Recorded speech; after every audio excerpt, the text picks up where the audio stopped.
with this morning. But you can't talk about winning the long game if you don't have strategy, if you don't have strong leadership. And so kudos to the entire CKA team for focusing on leadership. As leaders, we are dealers in hope, especially at a time like this, right? Leadership is easy when nothing's going on, but if you think about, or if you've just spent any time watching the media over the last few, well, heck, over the last several years, but if you spend any time focusing on that, you know that as a leader, regardless of your industry, you have to be a dealer of hope, and you have to have vision, and you have to focus on the long game. So I'm excited for what today will bring as this group of people focuses on the long game. So Deb, thanks for having me here. I'm just, first of all, she asked me to call her Jo, and I said, no ma'am, can't do that. Let me just give you a little bit of background too, ma'am. Your role encompassed all components of total force, not just active duty enlisted personnel. This broad remit is a testament to her influence and advocacy to a much larger group beyond just active duty enlisted force. To you all who don't understand what that means, there's about 236,000 enlisted right now in the Air Force military. Total force, over which she had complete jurisdiction, and I love that idea that she was over 600,000. That included not only active duty enlisted and officers, that included Air National Guard, that included Air Force Reserve, and all civilian personnel assigned to the Air Force. So that gives you a little bit of background, the extent of what her remit was, but more importantly, what she was responsible for. Why did you go to the Air Force? So I'm an Army brat. Are there any other military veterans in here, by the way? Anybody who has somebody who served in the military in their family? So I'm an Army brat. My dad, by the way, joined the United States Army as an immigrant himself. Went to South Korea and met my mother in Busan, and so that's how I was born. And I'll never forget, right? So I grew up as a military brat to an amazing Korean mom, by the way, who taught me work ethic. Y'all know how Korean mamas are. They'll beat you in 1 minute and then feed you the next. It's confusing, but I always knew I had to be an overachiever. So my mom taught me good work ethic, way back as a young child, which is do your job, do it well. Doesn't matter what you are, and it doesn't matter how old you are. And so, here I am, 18 years old, and I grew up old school, and my dad was not going to pay for college. And so I'll never forget that he used to always say, 4 years in the military never hurt anybody. I'm still wondering what 4 years that is. Y'all just get ready. But I joined the United States military to get my GI Bill so that I can pay for college and so that I can mature enough and figure out life. About the 4-year mark, I only re-enlisted, Deb, because I needed to pay off my Honda Civic. Real talk. And then about the 8-year mark, I started to understand what it meant to serve in this great nation, what it means to wear our nation's cloth, and what it means to help be part of something bigger than yourself so that this nation can be free and prosperous. So I joined the Air Force primarily because I saw my dad getting up at 4 o'clock in the morning, and I thought, that's not for me, I'm going Air Force. And it's interesting, I get up now at 4 o'clock, 5 every morning. But anyway, the Air Force has been an amazing opportunity to serve and be part of something amazing. You're the first woman and the first Asian American to serve as Chief Master Sergeant of the U.S. Air Force. You've shattered a lot of glass ceilings with just one quick, swift kick someplace. Has your heritage and identity shaped your leadership style and your sense of purpose? Yeah. And if so, how? I would say absolutely yes, right? Each and every one of us is a byproduct of our background and our foundation. And so as I mentioned, my mom, She is the one who really gave me that strong background to work hard, and not to get deterred. She's the first person to really teach me that obstacles and hurdles are actually opportunities. And so if you think about it from that way, and when people always say, hey Chief, what's your glass ceiling? I actually tell them my biggest glass ceiling was me. Just getting out of my own headspace to know that you can actually lead. In the military, especially me as a younger NCO growing up, I didn't see very many women. Did not see them. And so I'm a firm believer, sometimes you can't be unless you can see. And so not seeing women leading, I didn't think that I could lead.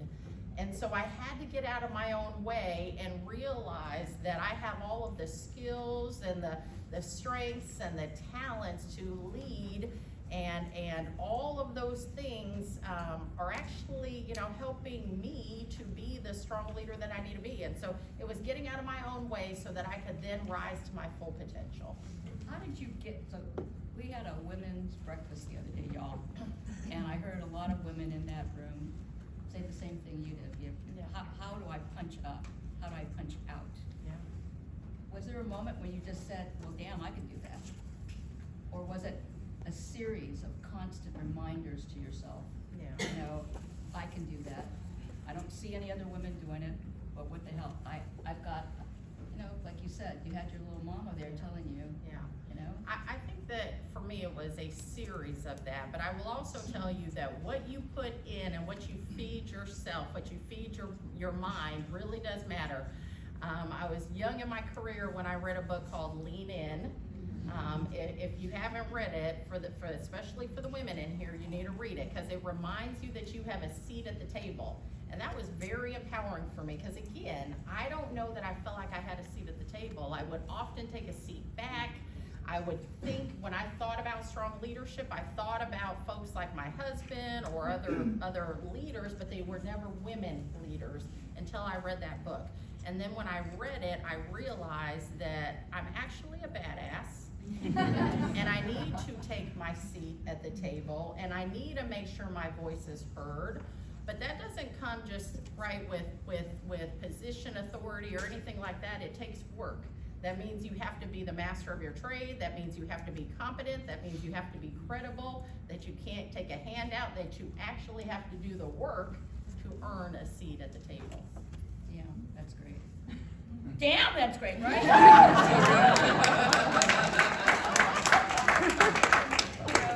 Service requires sacrifice of time, comfort, even safety. Can you share a moment when privilege of serving outweighed personal cost? And what did you learn about yourself and others? I will tell you, in the military, the answer is yes, yes, and yes, almost all the time. And these young folks will start to feel that, right? Like, unlike any other job in the world, if you're in the profession of arms, if you serve in the military, like, you serve 24/7. And so there was certainly a lot of that service beyond myself. I actually don't think that I got a lot of it right until I've probably been serving in the military for about 20 years. I think I was probably imbalanced where I gave the majority of my efforts to work, and then my family would often get what's left over. So it took me a while to figure out that balance, and I learned that actually balance doesn't really work. I probably need to call it harmony. And so how do I harmonize and make sure that, one, I'm taking care of myself so that I can then take care of others and take care of my family. And then how do I make sure that I give my family their best?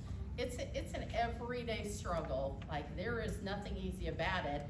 There's days where I'm killing it, and there's some days where I'm like really not doing well, but that's where you give yourself grace so that you can go on another day. That's beautifully said. We can't be always right all the time and on it all the time, although we try. For sure. Ma'am, leadership often requires bold decisions as well in taking risks. What was a defining moment when you had to step outside your comfort zone as a leader? And can you tell the audience what the takeaway was from that experience? I will tell you right off the bat, probably the biggest decision was to be the Chief Master Sergeant of the Air Force, right? Before then, I was just another leader in the military, loving life, doing their own thing. In fact, before I was named Chief Master in the Air Force, I was stationed at Keesler Air Force Base in Mississippi. Again, just loving life. The day that I got named, it was June 19th of 2020. By the way, who selected me was your current chairman of the Joint Chiefs of Staff, General C.Q. Brown. So that was my boss. He calls me up, well, let me back up 4 days. He calls me up 4 days ahead of time on my birthday on June 15th. And it was a long nomination and selection process. There's great leaders across the United States Air Force, and I was convinced that it was not going to be me. So I was actually preparing for what I was going to tell him, to say, hey, thanks for the opportunity. Okay, I'm gonna go live my best life now.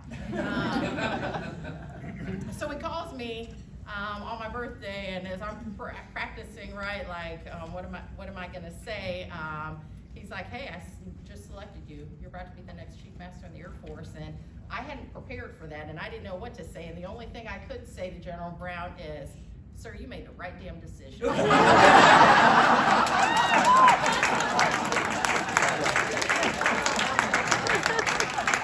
I get off the phone, and then all the tears, you know, we don't cry in the military, but you know, the tears, and it all happens, and it's a good deal. And then, of course, my cute Korean mom is like, right on, right on. Needed to be, right? Like, and are they going to salute you? And anyway, so, but then 4 days later, so this is where I get back to the the challenge of it. 4 days later, so I can't tell anybody.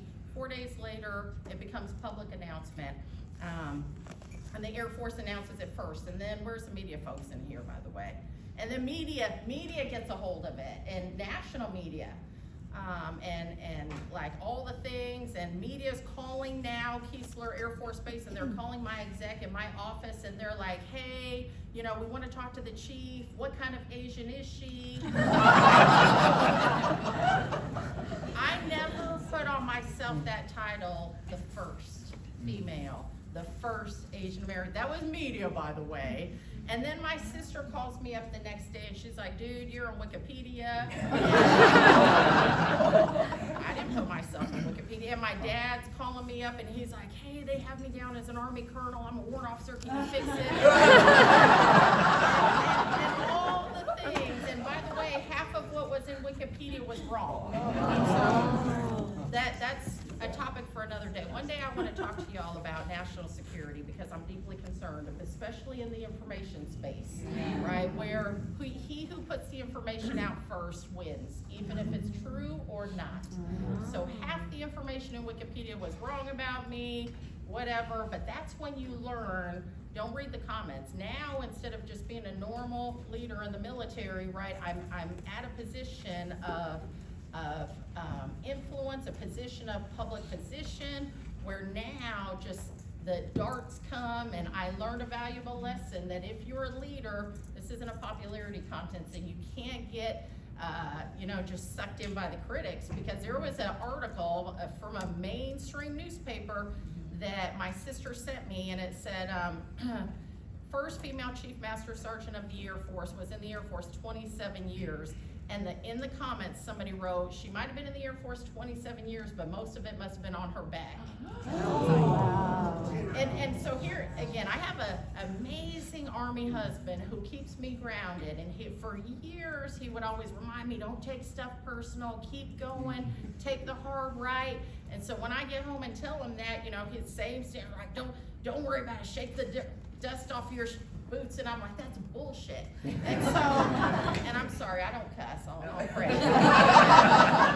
but sometimes it's the best word. But I had to learn then that this was really a big sacrifice, right? Like, you're putting yourself in public opinion, and you're out there, but I would do it over again, especially for our children.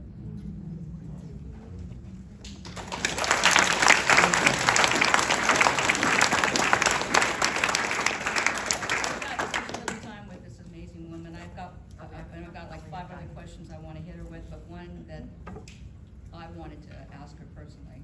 So forget about you guys. If every person in this room committed to serving in some capacity, military, civic, or otherwise, what one challenge would you issue to this audience to ensure that we embrace the privilege of service and make a lasting impact on our communities and beyond? Deb, I would say you just said it, right? If I had the opportunity, by the way, to speak on the 4th of July, Independence Day. I received an email right after I retired. By the way, I served 31 years. I retired on the 8th of March of this year. Retirement is amazing. Retirement's amazing. So here I am. I get an email in April, and it's the National Archives.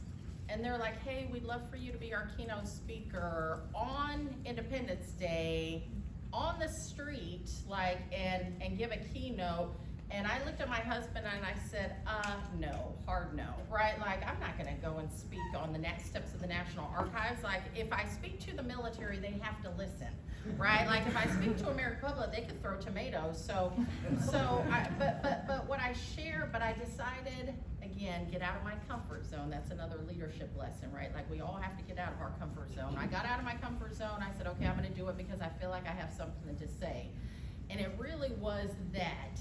I charged everybody there, every American, like, if you're going to be an American, then you owe it to serve. That's whether you're serving in your neighborhood, serving in your community, serving in, the elderly home, wherever you are, your schools, as a coach, like, that is what we all ought to be doing. So what I would say to every single one of you is, if you're more focused on yourself or, how's your career trajectory, you probably need to shift or reframe a little bit, because again, as a leader, you're a dealer of hope. So you've got to focus on, am I bringing in this next generation that's coming up? Am I doing my part to serve? And that's regardless of your personality type. Introvert, extrovert, doesn't matter. We all have a place in society, in this nation, where we must serve, especially at a consequential time like this. We only have 5 minutes.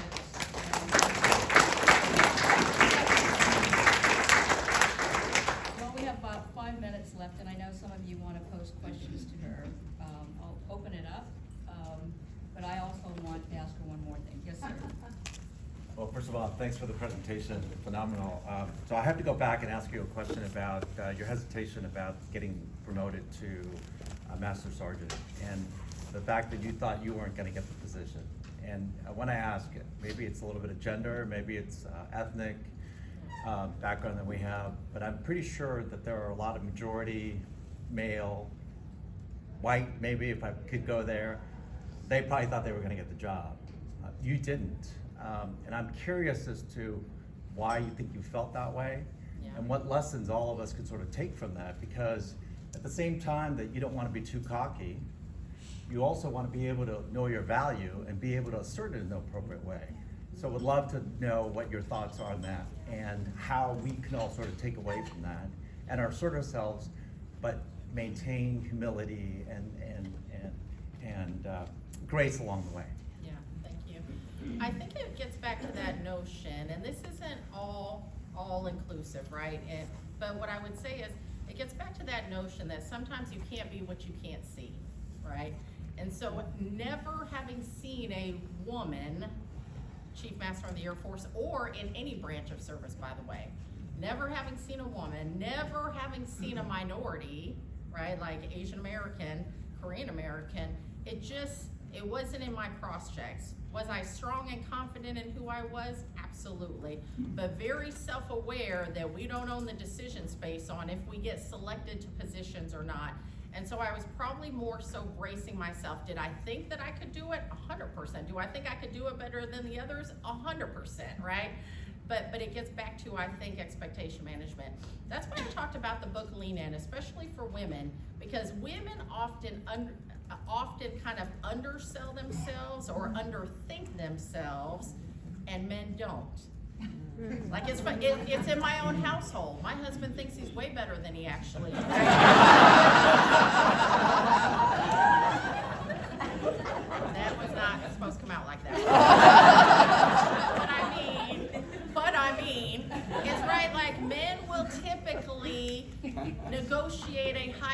salary when they're not even qualified for that. Women will typically under-negotiate their salary because that's what we've been brought up as young girls to think, right? And so this is a shift in mindset, this is a shift in culture, this is a shift in all aspects. But again, the reason why this season is so great is that we're shifting it for that generation. Like, I'm fully confident that maybe the doubts that I had in my head, my girls will not overthink or doubt. They'll be ready to take it on. But again, what I would say is, more so than the feelings before, what you do in a position really does matter. And so sitting as the Chief Master of the Air Force, what an honor, privilege, right? I sat there with the most senior leaders of the Department of Defense, with our secretaries of the militaries, with the Secretary of Defense, with the Sergeant Major of the Army, the Marine Corps, the MCPON, and oftentimes still is the only female. And what I would realize, and this would double down on my own mindset, is as I sat in the meeting as the only female, I'm like, man, they have no idea what the hell they're talking about. So let me actually share. So I would say it's seeing more leaders of all diverse backgrounds competently lead will help this next generation and will pave it forward. But again, leadership is a responsibility. We owe it to bring along this next generation. Thank you. To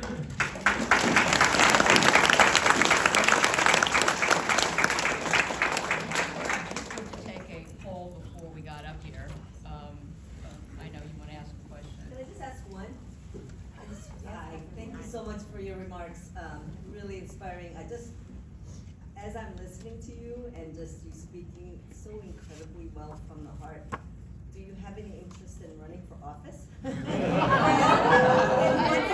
what's in store for you next, now that you are? Here's the blessings of being military is we are really, really bipartisan, apolitical. I shared this with the cadets. The blessings about us is we actually don't care who anybody votes for. We just want to get the mission done. We just want to get out. We need more of that in politics today. Yes. Like, I'm so, now that I'm retired, I can say more. But I'm so frustrated with both parties that I have now become an independent. And I'm like, I just want character to win. I want character, competence. We can fix policy, by the way. Policy is written by people like me and you, right? Like, we can fix policy. We need some character back in America. Yes. There's a lot of character in this room. So maybe not me, but I'll help some of y'all. I'll coach some of you guys. So. Thank you for that. Ladies and gentlemen, we've had the privilege of having a half an hour with this extraordinary person, individual, who happens to be a female, who happens to be Korean American, and who happens to have been the 19th Chief Master Sergeant of the United States Air Force. She has given you a charge. She's invited you into the game. And now you see what people say when you either become a leader or get led. So listen to this woman, and I want you all to stand and give her some love. Yeah.